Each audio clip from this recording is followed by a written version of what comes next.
Trayvon Martin, and it was actually one of my coworkers who is a black man who's explaining it to me, and it just really opened up my eyes to say that, I personally believe, Trayvon Martin, his life did not deserve to be taken away, and that it was just honestly as simple as a misunderstanding, and a lot of it, I believe it's George Zimmerman, who was a security officer that, a neighborhood watchman, who shot Trayvon Martin.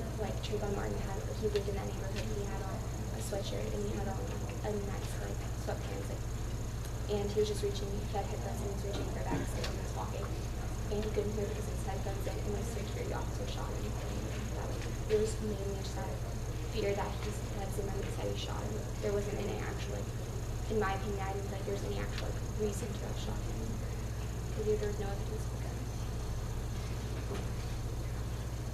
I feel like one very important thing we all need to do is definitely educate ourselves as actively as we can, surround ourselves with people of different cultures, because although in America we've always been a melting pot, assimilation is a very important thing to us. I feel like multiculturalism is also a very important thing, because keeping cultures alive is very important.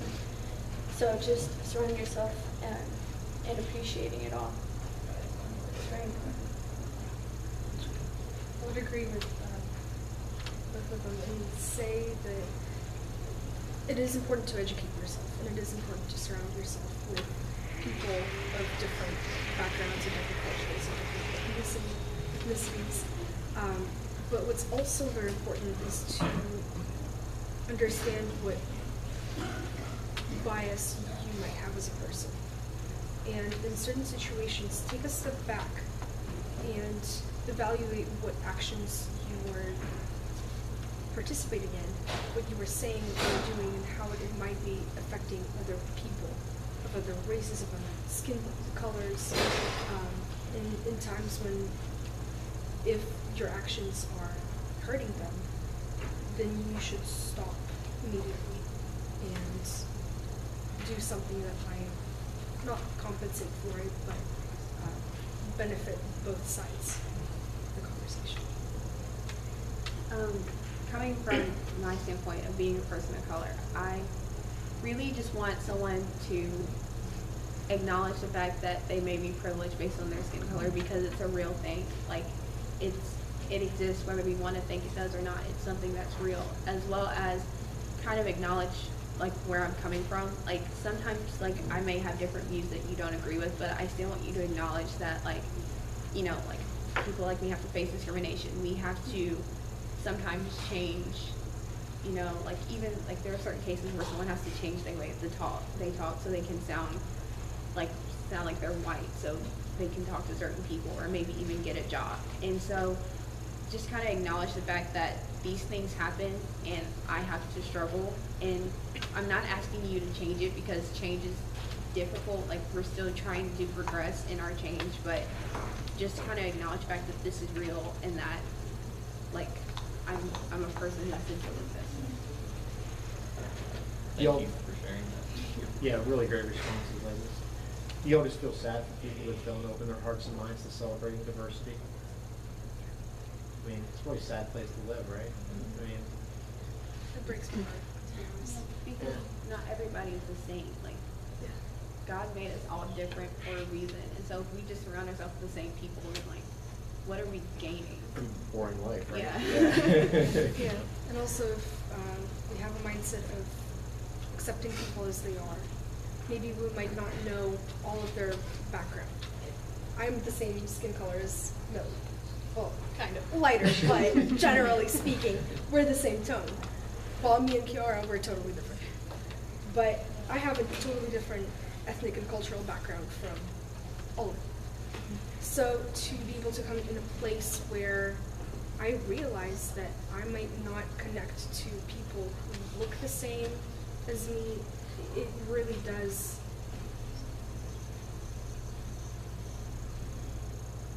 hurt me. So to be able to know that there's still opportunity for me to make this better place for people like me to come into and feel accepted and feel like they means something, they can be heard, that they can hear others as well.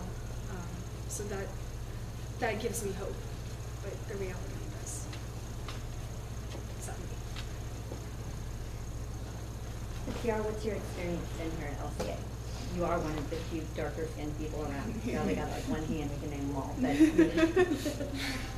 But how would you characterize your experience here?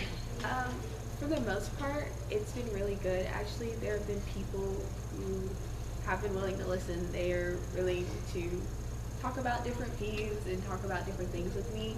But I have to admit, my first day here, I remember someone coming up to me and telling me they didn't like Barack Obama, even though I did not ask and I didn't even know who they are. So that was just one of the things that kind of threw me off for a little bit. But after that, it was pretty good. But I also, I mean, besides that, it was good. I never really talked to that person ever again. So that's okay. But also coming here was actually one of the biggest culture shocks ever, just because I came from a middle school where pretty much the majority of the people were black, and so then coming to LCA where they were not was an adjustment. it was a nice adjustment. It was great. I'm glad that I came to LCA. It's been a really good experience. Well, something I've noticed, because this is a very white place, but in your school that was probably a very black place, where you're surrounded by people that look like you all the time, and whether it's the black school or the white school, there develops and you become comfortable making certain comments that you might not make if you were in the place of somebody of a different race, and whites and blacks. And I was wondering if you've been affected by any of that. I have definitely heard some things that I probably shouldn't have heard, but some people have one volume of voice, so in that aspect, I don't like it. It's one of those things that kind of make me on edge. But other than that, like I said, it's been pretty good. Like our senior class has been very nice to me. Like I've never felt anyone in our senior class kind of attack me per se. So in that aspect, it's been good. But yeah, there are some things that have definitely been said. And even at my old school, people would say things about white people that I was kind of like, But actually, one of the funny things is that my mom used to say I was racist against black people. The whole story behind it is, a different ordeal. But so, like most of my friends even at my old school were white. So I've naturally just surrounded myself with white people. So while this was a culture shock coming here, it's just something that I'm used to anyways. So, but yeah, some of the things I've heard, I was kind of just like, don't know. Well, and I don't think people are saying those things maliciously. No. A lot of times it's purely ignorance Yeah. because they've never been around anyone that looks different Right. from them, which is another advantage to having diversity. So my other question for you, and you may not be able to speak, but why do you think that there aren't more people of color here? It's like we don't discriminate. We'd be happy to have you. But Right. I think one of the issues is the pricing of it all, because LCA is a bit up there with its tuition, and under a different circumstance I wouldn't be able to afford it, but certain things happen in my life to bring me here, so that's why I'm here at LCA. But a lot of people who are of color are sometimes below that poverty line, and so sometimes they physically just can't afford to come to LCA. And one of the other things is sometimes people refer to LCA as a rich white kid school, and that can be a bit of like a turn off to people who are of color, because they're like, I don't want to go to this school where they're rich and white and privileged and aren't going to like accept me for who I am. I actually want to add something. Before I came to LCA, my freshman year, I went to Mort Middle School, which is a public school, and it's pretty diverse. I think that was the most diverse education that I've ever gotten when in the United States. So for me, when in 8th grade, I told all of my friends, oh yeah, I'm going to LCA, the looks and the comments that I received were almost of pity. Like, oh, you're going to that school. Well, that's nice. I wish I could say the same, but not really. It's more they realize that they won't be accepted and they won't fit in. And so is that more truth or perception?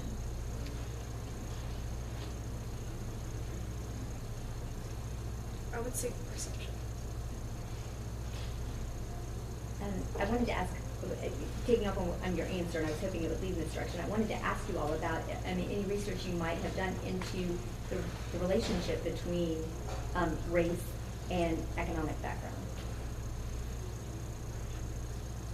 We didn't do any particular Okay. research per se, but I do actually have family who is a bit below the poverty line, and it's really devastating to see just because sometimes they aren't able to take like the same opportunities like I did. Like I'm here at LCA while, you know, maybe they wanted to come to a prep school like this, but they can't. And so I've seen like older cousins like having to get like a job, like a really hard laboring job just to make ends meet and help pay for things for their family, which is really devastating.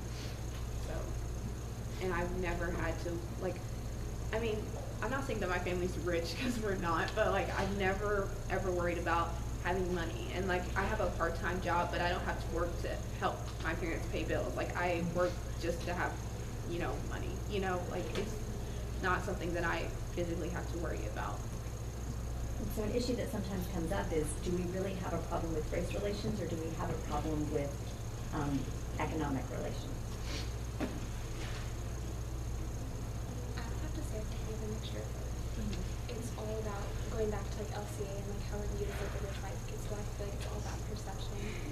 And honestly, like more like your personal like background, because it's also more like who you know of. So definitely just that.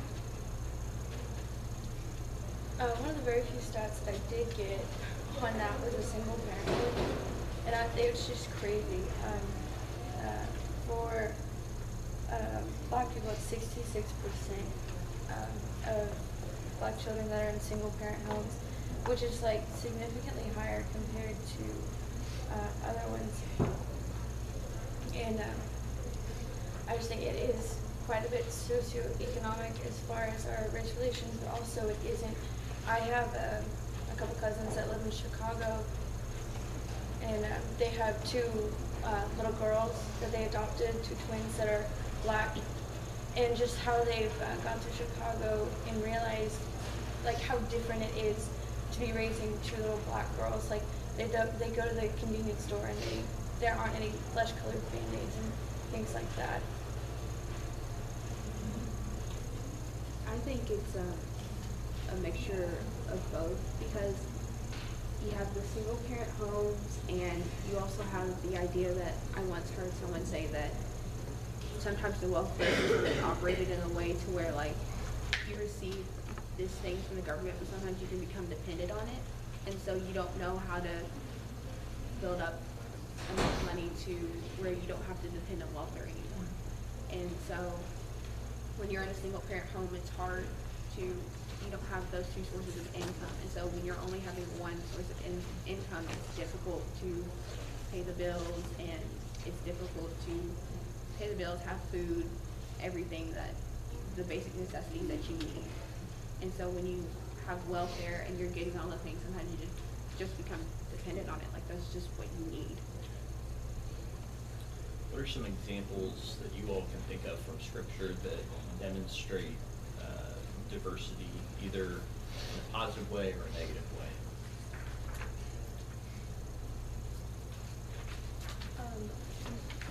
Just like equality in general. In Galatians 3:20, it states, "There is neither Jew nor Greek, there is neither slave nor free. There is no male and female, for all are one in Jesus Christ." So that shows there's no like specific like one type of person like slave or free. Obviously, it's like a different time. Like obviously, slavery was abolished in America, but there's not like one type of like Greeks or Jews aren't one part of. We're all created one, and we all have the same opportunity, and we all are the same in Jesus Christ. We also have, oh, I'm sorry. No, go ahead. We also have Genesis 1:27, where just God created man in his own image, and it says, so God created man in his own image, and the image of God he created them, male and female he created them.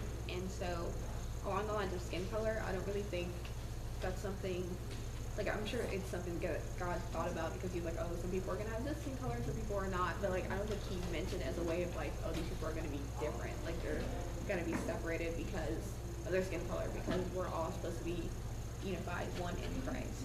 So it not really a factor. Skin color should go into that. Was race an issue during the biblical times, when the Bible was, in the period that the Bible was being written?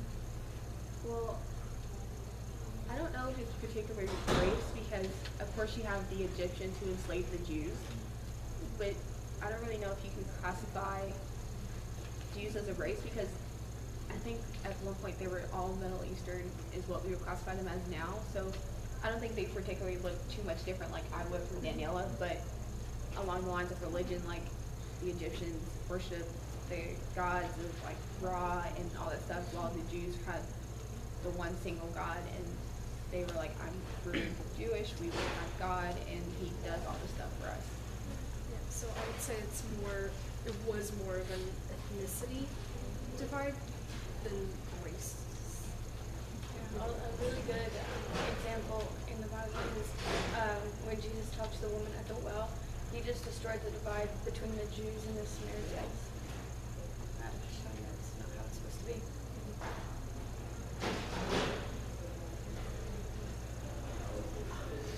Earlier, you all were asked about things that the government has done to try to improve at least conditions for minority races.